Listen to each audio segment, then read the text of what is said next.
patarimą turiu svarbu, kad nepraleisčiau. Tai yra, kad po santykių nutrūkimo su buvusiu ar buvusia, na, šiuo atveju mes kalbam apie moteris, tai jeigu nutraukia su savo vaikų tėvų santykius, tai yra patarimas svarbus restartinti tos santykius, perstartuoti, tai yra jos atstatyti taip, kad jie taptų draugiškai broliškai seseriški ryšiai. Tai yra visų pirma dėl vaikų.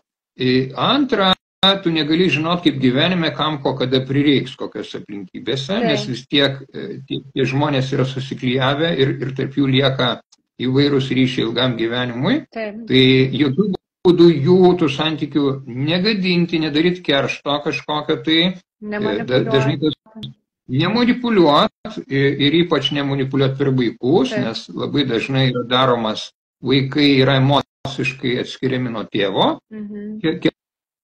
keršto tikslais, ir tai galiausiai pakenkia visiems, ir pačiai moteriai, ir vaikams, ir vyrui, ir tai kartu neleidžia kurti ir naujų santykių, nes jeigu naujas atėjęs vyras pajaučia, kad yra tokia situacija, jisai jaučia, kad rikošetų tai atsilieps ir jam. Tikrai taip, kaip elgėsi su tuo, jeigu kažkas nutiks negero, čia bus analogiška situacija.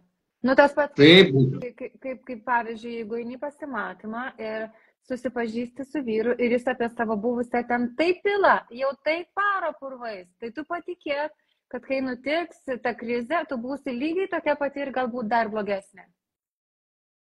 Taip, čia labai svarbus momentas ir jį reikia dėmesingai kreipdėmėsi pažinčių proceso metu ir čia daug visokių tokių įdomių